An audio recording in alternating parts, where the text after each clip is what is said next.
Hello friends, Manoj Rajguru की political science classes में आपका स्वागत है। अगर आपको मेरे वीडियो, उनके कंटेंट और उनका प्रेजेंटेशन पसंद आए तो मेरे वीडियोस को लाइक करें, मेरे चैनल को सब्सक्राइब करें और बेल आइकन को दबाएं ताकि आने वाले वीडियोस के नोटिफिकेशन आपको टाइम टाइम पर मिलते रहें और एक ही प्लेटफॉर्म पर आप मेरे सारे वीडियो को एक्सेस कर सकें। Thank you. आज स्टार्ट करने जा रहे हैं जापान में डाइट। एक छोटा सा इंट्रोडक्शन मैंने पहले दे दिया था, लेकिन फिर आज मैं रिपीट कर देता हूँ। जापान में डाइट जो है वो वहाँ की नेशनल लेजिस्लेटिव असेंबली है, राष्ट्रीय व्यवस्थापिका। और चूंकि जापान में पार्लियामेंट्री सिस्टम है, संसदात्मक व्यवस्था, इसीलिए लेजिस्लेचर का वहाँ पर एक और इम्पोर्टेंट रोल बन जाता है, क्योंकि वहाँ पर संसदीय व्यवस्था होने के कारण कार्यपालिका और व्यवस्थापिका में क्लोज रिलेशन होता है।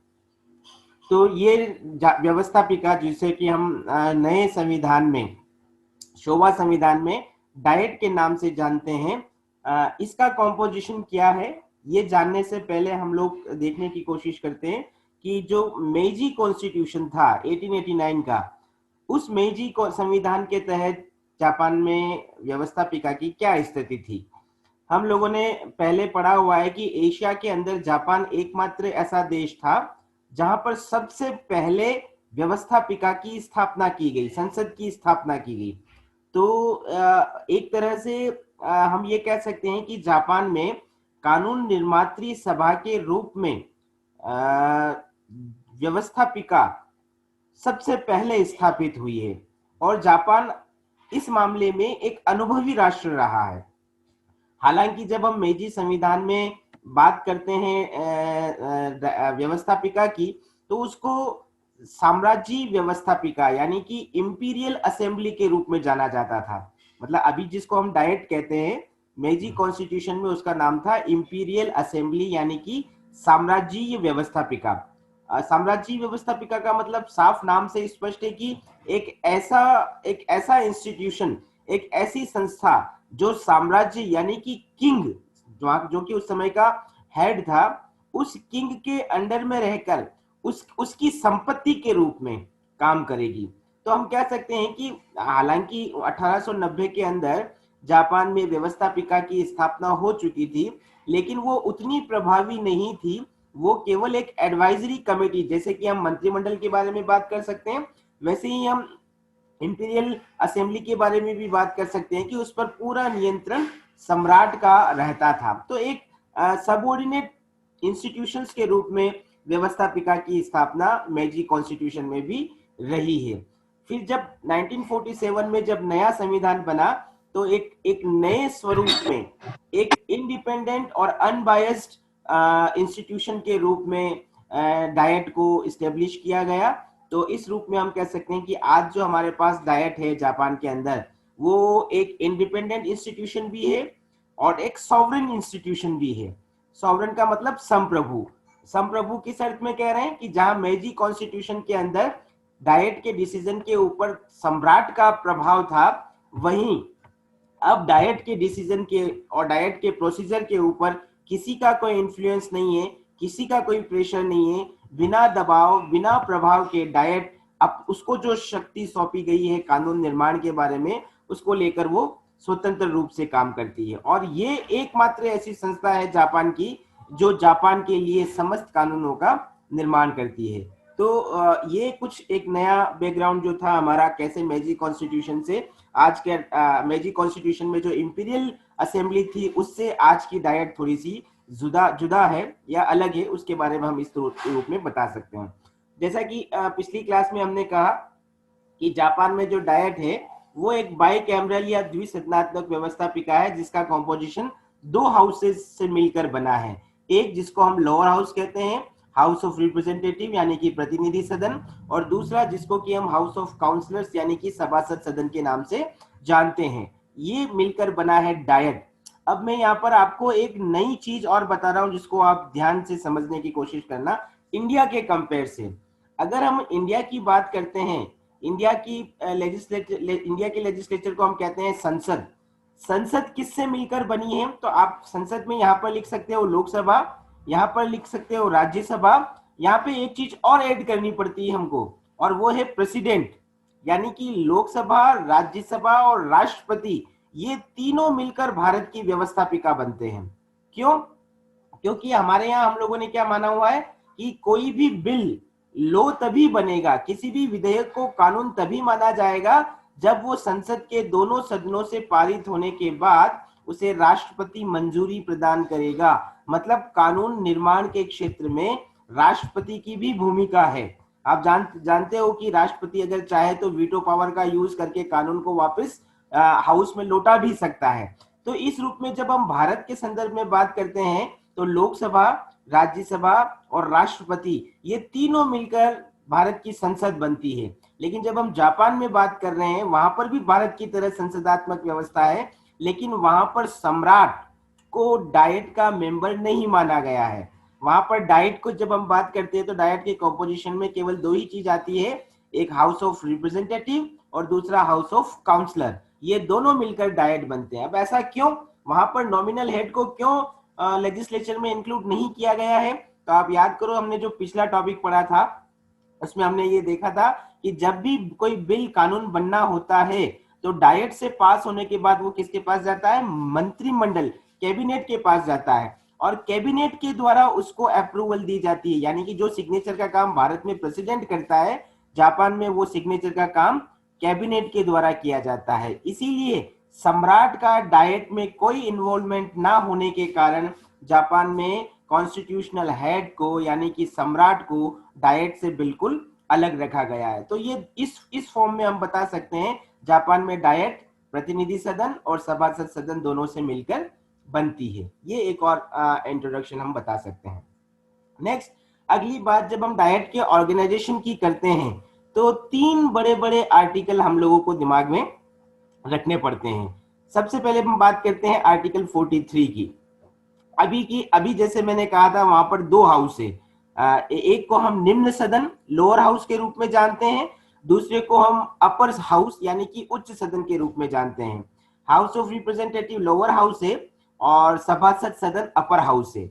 लेकिन ये दोनों के दोनों हाउस, इन दोनों हाउस का जो नेचर है वो आप यहाँ पहले बुलेट के अंदर देख सकते हो, जिसको मैं हाईलाइट कर रहा हूं। ये दोनों हाउस जनता को रिप्रेजेंट करने वाले हाउस हैं, ये जनता के द्वारा निर्वाचित हाउस हैं।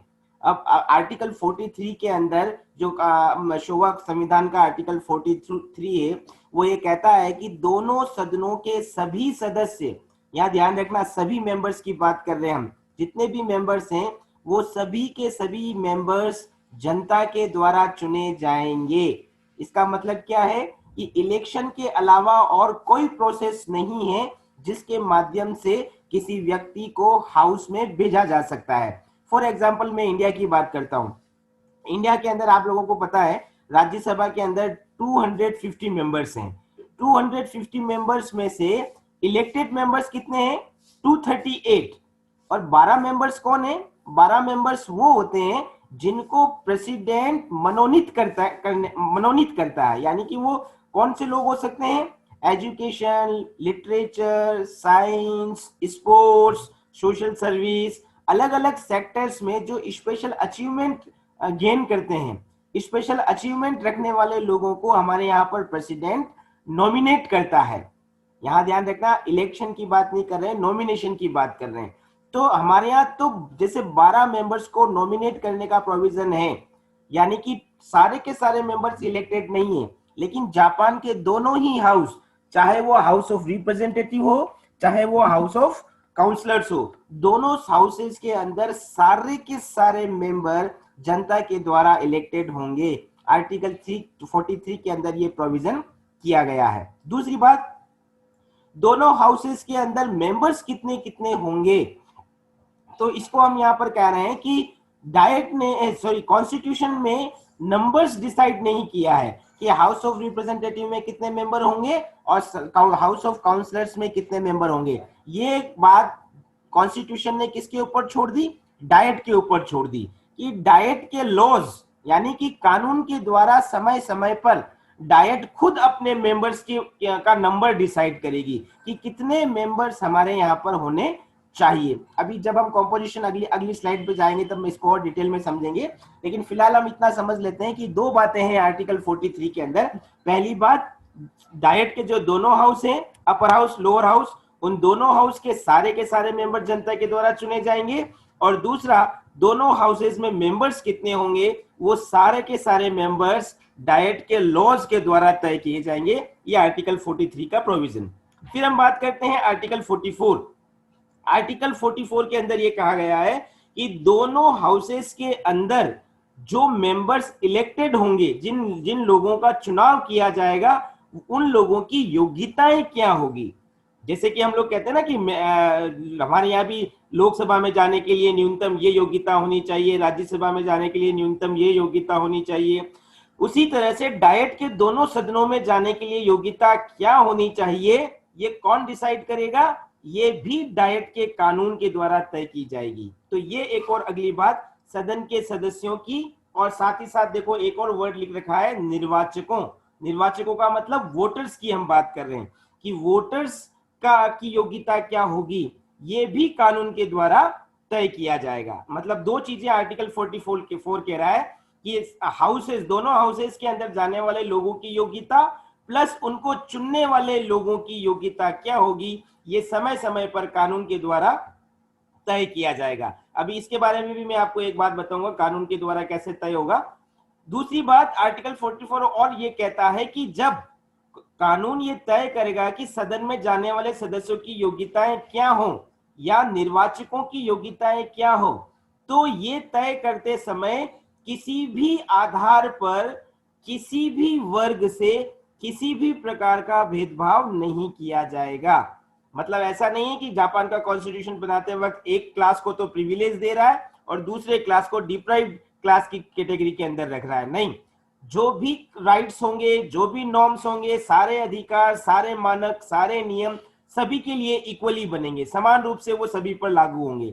तो ये आर्टिकल 44 दूसरा प्रोविजन कर रहा है कि सदनों के सदस्यों की और निर्वाचकों की योग्यताएं बिना भेदभाव के कानून के आधार पर डिसाइड होगी। एक आखिरी बात जो आर्टिकल 47 के अंदर कही गई है जापान डाइट के ऑर्गेनाइजेशन को लेकर, और वो ये कुछ अलग अलग चीजें लिख रखी है मैंने। जैसे पहला देख सकते हो आप, निर्वाचन क्षेत्र, मतलब जो इलेक्ट्रोल एरिया है। इलेक्ट्रोल एरिया किसको कहते हैं? एक ज्योग्राफिकल बाउंड्री जहां से कोई व्यक्ति रिप्रेजेंट होता है।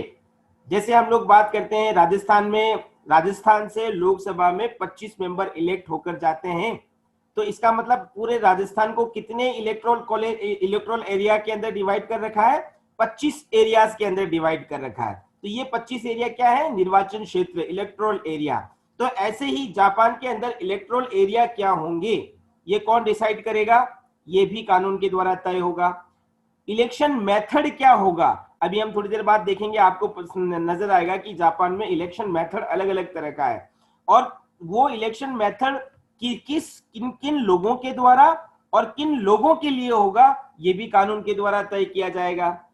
तो ये सारी बातें जो इलेक्शन से जुड़ी हुई है, इलेक्शन प्रोसेस से जुड़ी हुई है, इन बातों को तय करने का अधिकार भी डाइट के कानून के द्वारा होगा। तो आर्टिकल 47 एक बार फिर रिपीट कर रहा हूं, इलेक्ट्रोल एरियाज, इलेक्शन मेथड्स और इलेक्शन से जुड़े हुए जो दूसरे रूल्स हैं उनको डिसाइड करने का काम लॉज के द्वारा होगा, जो कि डाइट के द्वारा बनाए जाएंगे। तो जब हम डाइट के ऑर्गेनाइजेशन या संगठन की बात करते हैं तो हम 3 आर्टिकल को मेनली बता सकते हैं। एक आर्टिकल 43, दूसरा आर्टिकल 44 और तीसरा आर्टिकल 47। ये 3 मुख्य बातें हम लोग यहाँ पर बता सकते हैं।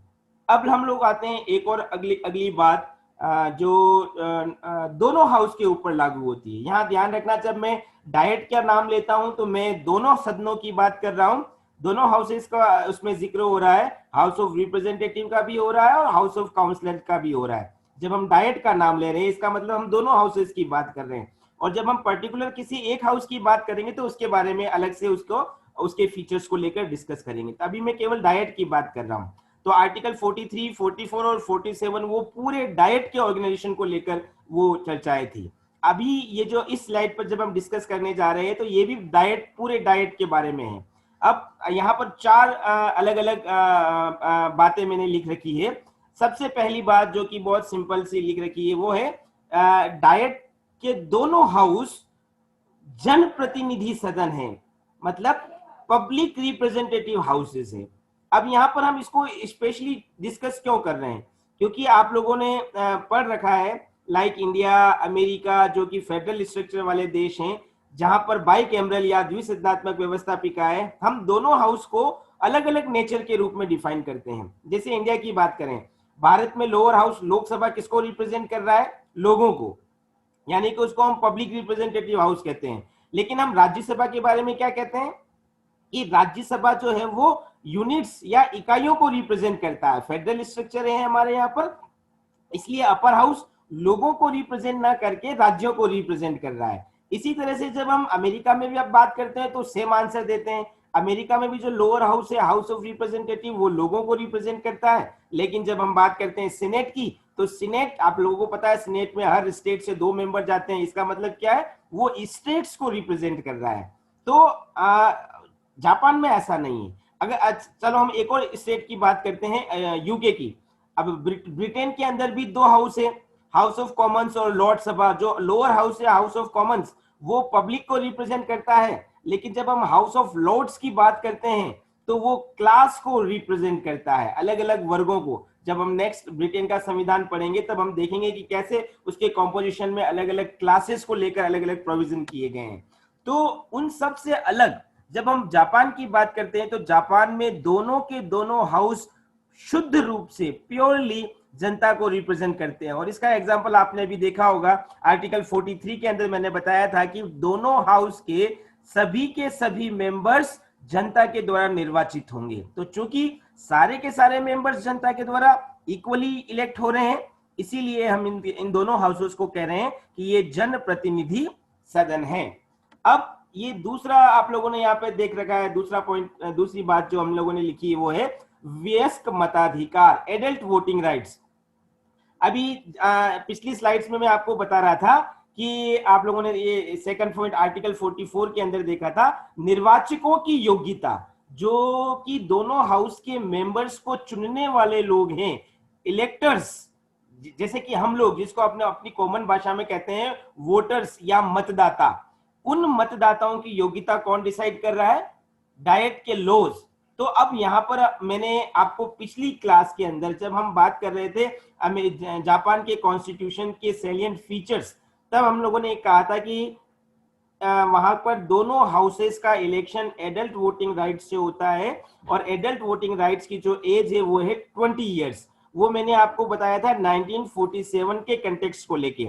जब शोभा संविधान बनकर मई 1947 में अप्लाई हुआ, उस समय 20 ईयर्स वोटिंग राइट्स की एज थी, जिसको कि हम सार्वभौमिक वयस्क मताधिकार या यूनिवर्सल वोटिंग राइट्स कहते हैं। 2016 के अंदर ये वोटिंग राइट्स की जो एज है वो बदलकर उसको रिड्यूस करके 18 ईयर्स कर दिया। तो किसने किया ये डायट के लॉज के द्वारा किया गया।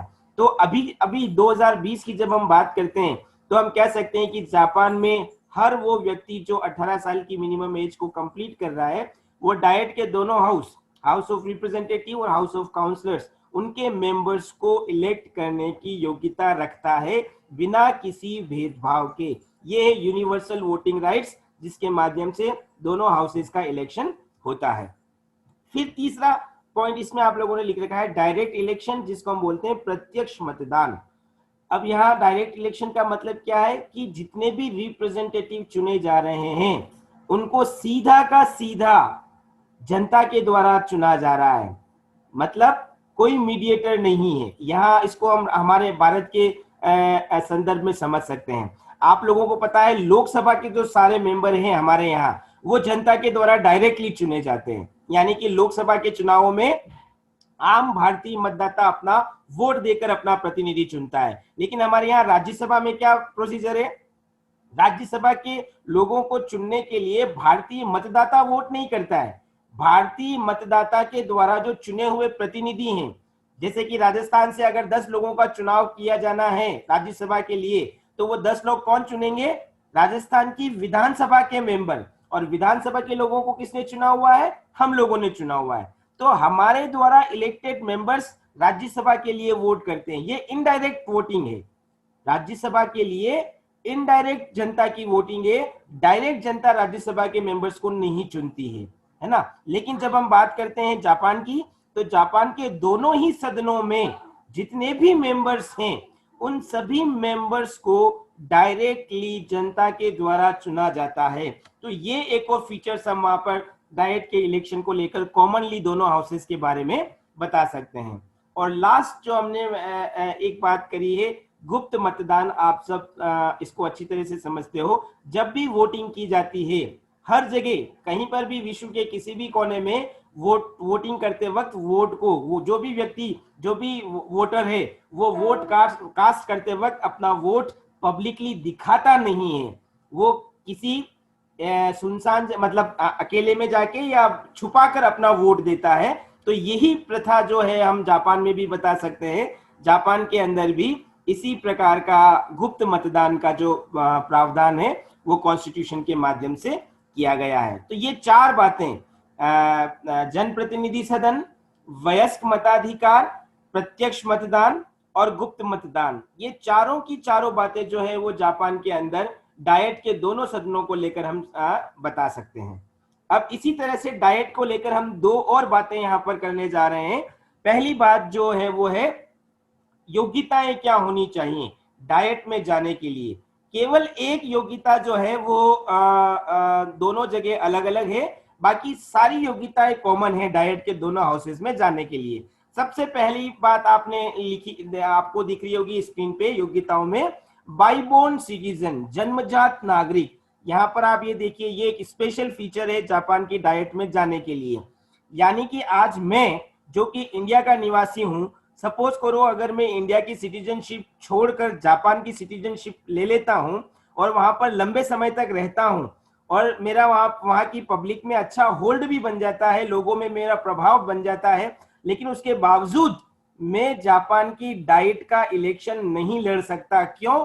क्योंकि मेरा जन्म जापान में नहीं हुआ है। कॉन्स्टिट्यूशन क्या योग्यता तय कर रहा है कि वो व्यक्ति जिसका जन्म जापान में हुआ हो, वो सिटीजन जो बाईबोर्न जापान का हो, जन्मजात नागरिक को ही जापान के संविधान ने डायट के दोनों हाउसेस का इलेक्शन लड़ने के लिए योग्यता दे रखी है। तो ये पहली बात। दूसरी बात, जब हम एज को लेकर करते हैं तो मिनिमम 25 इयर्स की एज पूरी करने के बाद कोई व्यक्ति प्रतिनिधि सदन में जाने की योग्यता रखता है और मिनिमम 30 वर्ष की आयु पूरी करने के बाद कोई व्यक्ति अपर हाउस यानी कि सभासद सदन में जाने की योग्यता रखता है। तो एज को लेकर दोनों हाउसेस में अलग अलग प्रोविजन है। लोअर हाउस में मिनिमम 25 वर्ष चाहिए, अपर हाउस में मिनिमम 30 वर्ष चाहिए। बाकी सारी की सारी योग्यताएं दोनों हाउस के लिए कॉमन है। जैसे कि थर्ड पॉइंट आपको लिख रखा, आपको दिख रहा होगा, अनन्य सदस्यता, अनन्य जिसको हम बोलते हैं एक्सक्लूसिव मेंबरशिप। एक्सक्लूसिव मेंबरशिप का मतलब क्या है? सपोज करो मैं जापान का नागरिक हूं और अगर मैंने लोअर हाउस का इलेक्शन जीत लिया है तो मैं एक समय पर एक ही हाउस का मेंबर रह सकता हूं। अगर मुझे अपर हाउस में जाना है और अगर मैं अपर हाउस में जाना चाहता हूं तो मुझे एक हाउस की मेंबरशिप से रेजिग्नेशन देना पड़ेगा। यानी कि एक व्यक्ति एक समय एक ही सदन की सदस्यता ले सकता है। अगर कोई एक हाउस में है तो वो दूसरे हाउस में नहीं जा सकता। तो ये एक्सक्लूसिव मेंबरशिप का जो प्रोविजन है ये भी एक एलिजिबिलिटी तय करता है कॉन्स्टिट्यूशन के द्वारा। नेक्स्ट, अगली कुछ बातें जो बहुत ही कॉमन है, वो व्यक्ति जो किसी एडवांटेज को गेन नहीं कर रहा है। एडवांटेज कौन सा? गवर्नमेंट एडवांटेज, सरकारी लाभ के पद पर वो व्यक्ति आसीन नहीं हो। अगर जैसे कोई गवर्नमेंट एम्प्लॉय, हमारे यहाँ भी ये प्रोविजन है, अगर कोई गवर्नमेंट एम्प्लॉय अगर इलेक्शन लड़ना चाहता है तो पहले उसको अपनी सर्विस से रिजाइन करना पड़ता है, उसके बाद उसको इलेक्शन फाइट करना पड़ता है। तो सिमिलर प्रोसीजर वहां पर भी है। अगर कोई लाभ के पद पर आसीन व्यक्ति है तो वो व्यक्ति इलेक्शन फाइट नहीं कर सकता। फिर नेक्स्ट अगली एलिजिबिलिटी दिख रखी है, वो व्यक्ति जो पागल या दिवालिया है वो इलेक्शन फाइट नहीं कर सकता। इजीली है, इसको समझाने की जरूरत नहीं।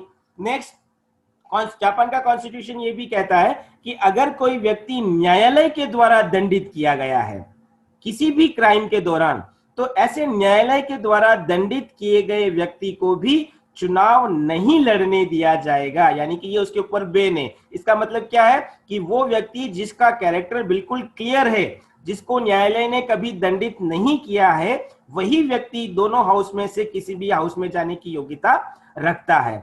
और लास्ट जो बात, जो कि अमेरिका के कॉन्स्टिट्यूशन से मिलती जुलती है, आप लोगों ने अमेरिका के कॉन्स्टिट्यूशन के अंदर देखा था कि हाउस ऑफ रिप्रेजेंटेटिव में जाने के लिए कम से कम 7 साल, हाउस ऑफ सीनेट के अंदर जाने के लिए 9 साल, प्रेसिडेंट का इलेक्शन लड़ने के लिए 14 साल। इस प्रकार की जो योग्यताएं निवास की, जिसको रेजिडेंस की एलिजिबिलिटी कहते हैं हम, वैसी की वैसी कुछ कम मात्रा में योग्यता जापान का कॉन्स्टिट्यूशन भी कहता है कि जो व्यक्ति जापान के डायट का इलेक्शन लड़ना चाहता है उसको कम से कम 3 महीने जापान के अंदर निवास करना, यानी कि उसका रेजिडेंस मिनिमम 3 मंथ्स जापान में होना जरूरी है। तो ये कुछ एलिजिबिलिटी क्राइटेरिया हैं, जो भी व्यक्ति इन क्राइटेरिया को फुलफिल करता है जापान के अंदर, वो जापान के दोनों हाउस में से कहीं पर भी जाने की योग्यता रखता है। फिर नेक्स्ट अगला बुलेट जो आपको दिख रहा है वो है प्रिविलेज, विशेषाधिकार। जापान के अंदर 2 बातें हम बता सकते हैं जो जापान की डाइट के मेंबर्स को कॉन्स्टिट्यूशन के द्वारा दिए गए हैं, 2 प्रिविलेज, 2 विशेष अधिकार। और वो क्या है? सबसे पहला जो प्रिविलेज हर इलेक्टेड रिप्रेजेंटेटिव जो कि डाइट का मेंबर है उसको ये दिया गया है कि उसको जब भी सेशन चल रहा है हाउस का, चाहे वो लोअर हाउस हो चाहे वो अपर हाउस हो, जब भी सेशन चल रहा है उस सेशन के दौरान उसको गिरफ्तार नहीं किया जा सकता अगर उसने कोई दंडनीय अपराध नहीं किया है, यानी कि छोटा मोटा कोई करप्शन किया है जिसका चार्जेस प्रूव भी नहीं हुआ है, या कोई और आरोप उस डाइट के मेंबर पर लगा है जो प्रूव नहीं हुआ है, तो केवल ऐसे आरोपों के आधार पर किसी भी डाइट के मेंबर को सेशन चलने के दौरान, सत्र या अधिवेशन चलने के दौरान गिरफ्तार नहीं किया जा सकता। तो ये पहला विशेष अधिकार। अच्छा, इसमें एक बात और जो आपको यहाँ इसी में ये जो मैं हाईलाइट कर रहा हूं, इस पॉइंट्स को आप देख सकते हो। अगर किसी डाइट के किसी मेंबर को सेशन चलने के पहले गिरफ्तार कर लिया गया है, मतलब डाइट का सेशन स्टार्ट नहीं हुआ है, उसके पहले ही अगर डाइट का कोई मेंबर अरेस्ट हो चुका है, तो डाइट उस व्यक्ति को सेशन चलने तक उसकी गिरफ्तारी को रोकने या उसकी रिहाई की मांग कर सकती है। ऐसा क्यों?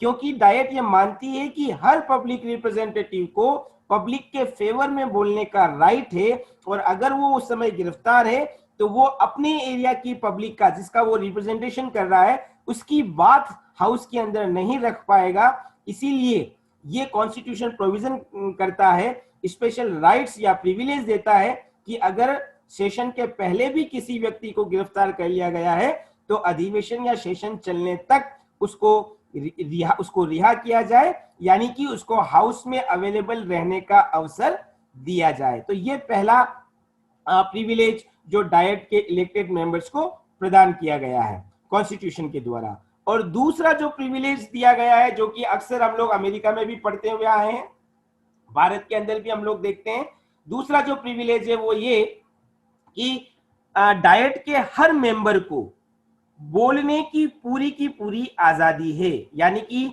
किसी भी विषय पर डिस्कशन करते वक्त वो बिना किसी संकोच के अपनी पूरी बात रख सके।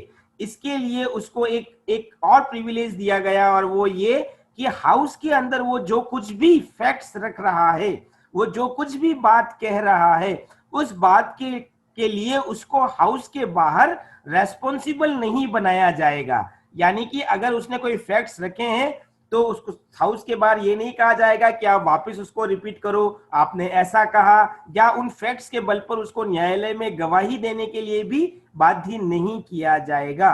तो ये जो 2 प्रिविलेज हैं, ये 2 प्रिविलेज हम जापान के अंदर बता सकते हैं कि किस तरह से वहां पर डाइट के दोनों हाउसेस के मेंबर्स को कॉन्स्टिट्यूशन के द्वारा प्रदान किए गए हैं, ताकि जो पब्लिक रिप्रेजेंटेशन है हाउस के अंदर वो एक्चुअली सही मायने में प्रस्तुत हो सके। तो ये दो बातें। और फिर अगली दो बातें और हम लोग कर सकते हैं जो डाइट के ऑर्गेनाइजेशन से जुड़ी हुई है, वो है कोरम, गण पूर्ति। कोरम का मतलब, हम एक बार वापस रिपीट कर देता हूं, बार बार हम लोग पढ़ते हैं इस वर्ड को। कोरम का मतलब मिनिमम कितने नंबर्स अवेलेबल हो ताकि हाउस की एक्टिविटी को स्टार्ट किया जा सके।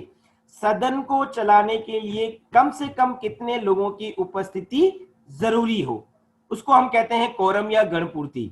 तो दोनों हाउस में इक्वल नियम है। जैसे कि हाउस ऑफ रिप्रेजेंटेटिव में टोटल नंबर है 465, सभासद सदन यानी कि हाउस ऑफ काउंसलर के अंदर टोटल मेंबर्स है 245। तो इनका जब भी इन दोनों सेशन में अलग अलग जब उनका सेशन स्टार्ट हो रहा हो तो 1/3 मेंबर, मिनिमम 1/3 सदस्यों की उपस्थिति पर ही सदन की कार्यवाही प्रारंभ की जा सकती है। अगर 1/3 सदस्य उपस्थित नहीं होते हैं तो सदन की कार्यवाही को उस दिन प्रारंभ नहीं किया जाएगा। तो ये कोरम का एक जो नॉर्म्स कॉन्स्टिट्यूशन डिसाइड करता है। और इसी कोरम से रिलेटेड एक दूसरी बात कि जब कभी किसी डिस्कशन पर फैसला लिया जाएगा दोनों हाउस में, चाहे वो लोअर हाउस हो चाहे अपर हाउस हो, डिस्कशन के बाद जब भी कोई डिसीजन लिया जाएगा तो वो मेजोरिटी से लिया जाएगा। अब यहां ध्यान रखो, सिंपल मेजोरिटी की बात कर रहे हैं। आप लोगों को मैंने अमेरिका के अंदर भी बताया था, भारत के अंदर भी बताया था कि कुछ मसले ऐसे हैं जिन पर डिसीजन लेने के लिए 2/3 मेजोरिटी की आवश्यकता होती है। सिंपल मेजोरिटी की जब हम बात करते हैं तो हम क्या कहते हैं कि जितने भी लोग वोट कर रहे हैं उसका आधे से एक ज्यादा, यानी कि जस्ट मोर देन 50%, तो वो तो हो गया सिंपल मेजोरिटी। लेकिन जब हम 2/3 मेजोरिटी की बात करते हैं, it means we are talking about 66%, minimum 66% होता है 2/3 मेजोरिटी। तो जापान के अंदर दोनों हाउस के अंदर ये कहा गया है कि हम जब भी कोई निर्णय लिया जाएगा तो वो सामान्य बहुमत के आधार पर लिया जाएगा, उसमें 2/3 जैसी मेजोरिटी या और कोई टिपिकल प्रोसीजर उसके अंदर इंक्लूड नहीं किया गया है। तो ये एक और अगला जो छोटा सा उसका ऑर्गेनाइजेशन से रिलेटेड एस्पेक्ट था कोरम को लेकर जो बात अभी हमने की। एक अंतिम इंपॉर्टेंट बात और जो सिंपल है वो जो हम करने जा रहे हैं वो सेशन को लेकर, अधिवेशन जिसको हम कहते हैं। अधिवेशन का मतलब मैं पहले भी आपको बता चुका हूं, साल में 365 दिन होते हैं। साल भर अधिवेशन, साल भर डायट काम नहीं करती है, एक स्पेसिफिक टाइम पीरियड होता है, निश्चित समय होता है, उसी समय के अंदर डायट के लोग बैठकर कानून निर्माण की प्रक्रिया से जुड़े हुए काम करते हैं। तो वो जो कार्य अवधि होती है उस कार्य अवधि को हम लोग कहते हैं ये सेशन या अधिवेशन है। जापान में कॉन्स्टिट्यूशन ने 3 तरह के सेशंस की बात कही है, 3 तरह के अधिवेशनों का आयोजन किया जाता है। आप लोग देख सकते हैं सबसे पहला लिख रखा है मैंने जनरल सेशन, साधारण अधिवेशन। नाम से स्पष्ट है, हर साल डायट का एक जनरल सेशन अनिवार्य रूप से होगा। कॉन्स्टिट्यूशन ने यह भी कह रखा है, ये भी हम लोग प्रैक्टिस में देखते हैं कि सामान्यतः जनरली वो दिसंबर महीने में स्टार्ट होता है जापान के अंदर और तकरीबन 5 महीने तक कंटिन्यूसली चलता है। दिसंबर से शुरू होकर नेक्स्ट ईयर के अप्रैल तक जापान में डायट का एक जनरल अधिवेशन हर साल अनिवार्य रूप से होता है। तो ऐसे अधिवेशन जो जनरल प्रोसेस को करने के लिए रेगुलरली होते हैं उसको हम बोलते हैं ये जनरल सेशन, जनरल अधिवेशन है, साधारण अधिवेशन है, जो अनिवार्यतः होते ही होते हैं। दूसरी हम बात कर रहे हैं स्पेशल सेशन, यानी कि विशेष अधिवेशन। विशेष अधिवेशन का मतलब क्या है? अब नाम से देख लो आप, ऐसा स्पेशल कोई काम है जिसको करने के लिए डायट का एक स्पेशल सेशन बुलाया जा रहा है। तो वो स्पेशल काम क्या है? आप लोगों को यहाँ पे दिख रहा होगा, जैसे ही इलेक्शन होते हैं, इलेक्शन किसके? हाउस ऑफ रिप्रेजेंटेटिव के, यानी कि प्रतिनिधि सदन के जैसे ही चुनाव होंगे, कॉन्स्टिट्यूशन ये कहता है कि चुनावों के 30 दिन के अंदर अंदर कैबिनेट का फॉर्मेशन होना जरूरी है, यानी कि प्राइम मिनिस्टर और मंत्रिमंडल का निर्माण जरूरी है। तो ये कौन होता है? हम लोगों ने पिछले टॉपिक में पढ़ा, प्रधानमंत्री को चुनने का काम डाइट करती है, मंत्रिमंडल भी डाइट के मेंबर्स में से चुने जाते हैं। तो इस काम को करने के लिए, यानी कि प्रधानमंत्री के और कैबिनेट के इलेक्शन के लिए एक स्पेशल सेशन, विशेष अधिवेशन को आमंत्रित किया जाता है। तो ये दूसरा सेशन जो हम बोल रहे हैं, एक जनरल सेशन, एक विशेष स्पेशल सेशन और तीसरी हम बात कर रहे हैं असाधारण अधिवेशन। असाधारण अधिवेशन मतलब जिसको बुलाना परिस्थितियों पर निर्भर है, सर्कमस्टांसेस पर निर्भर है, यानी कि जनरली वो नहीं बुलाए जाएंगे, लेकिन अगर कुछ स्पेशल सर्कमस्टांसेस आ जाएंगे तब असाधारण अधिवेशन बुलाए जाएंगे। अब वो स्पेशल सर्कमस्टांसेस क्या हो सकती है? 3 बातें हम लोगों ने लिख रखी है। यदि कैबिनेट चाहे तो वो असाधारण अधिवेशन बुला सकती है। कब? अभी देखो, आप लोगों ने फर्स्ट पॉइंट में देखा, जो मैंने बताया था कि लगभग दिसंबर से शुरू होकर अप्रैल महीने तक लगभग 150 दिनों तक जापान में डाइट का सेशन चलता है। सपोज करो मई, जून, जुलाई, अगस्त, सितंबर, अक्टूबर, नवंबर जब जापान में सेशन नहीं चल रहा हो, ऐसे समय कोई इंपॉर्टेंट काम आ जाए और कैबिनेट को लगे कि हमको कानून चाहिए, तब वो कैबिनेट की स्पेशल डिमांड पर, उसकी विश पर एक स्पेशल अधिवेशन, असाधारण अधिवेशन बुलाया जा सकता है। कॉन्स्टिट्यूशन में एक दूसरी डिमांड और दूसरी बात और रख रखी है, दूसरा प्रोविजन, कि अगर डाइट के किसी भी हाउस के 1/4 मेंबर, 1/4 सदस्य मांग कर ले, कब? जब डाइट का अधिवेशन नहीं चल रहा हो। ऐसी स्थिति में किसी सेंसिटिव या संवेदनशील विषय पर डाइट के किसी भी हाउस के 1/4 सदस्य अगर मांग कर दे कि हमें डाइट का अधिवेशन बुलाना है, तब भी एक असाधारण अधिवेशन बुलाया जा सकता है। और लास्ट तीसरी बात, जो तीसरी कंडीशन जो कॉन्स्टिट्यूशन बताता है, हम लोगों को पता है कि house of representative permanent house नहीं है। परमानेंट हाउस मतलब उसका टेन्योर 4 वर्ष है, तो 4 वर्ष के बाद सारे मेंबर्स एक बार हट जाते हैं और नए मेंबर्स इलेक्ट होते हैं। एक प्रोविजन और भी है कि जापान में पार्लियामेंट्री सिस्टम होने के कारण हाउस ऑफ रिप्रेजेंटेटिव को डिसॉल्व या भंग भी किया जा सकता है। तो ऐसी स्थिति में कि जब प्रतिनिधि सभा विघटित हो चुकी हो और उस समय अगर यदि कोई नेशनल इमरजेंसी आ गई हो, तब हाउस ऑफ काउंसलर का, यानी कि सभासद सदन का एक असाधारण अधिवेशन कैबिनेट बुला सकती है। तो ये 3 परिस्थितियां हैं, एक कैबिनेट की इच्छा, दूसरा डाइट के 1/4 मेंबर्स का डिमांड, और तीसरा प्रतिनिधि सभा के विघटन पर राष्ट्रीय आपात होने की स्थिति में। इन 3 स्थितियों में डाइट का असाधारण अधिवेशन बुलाया जा सकता है।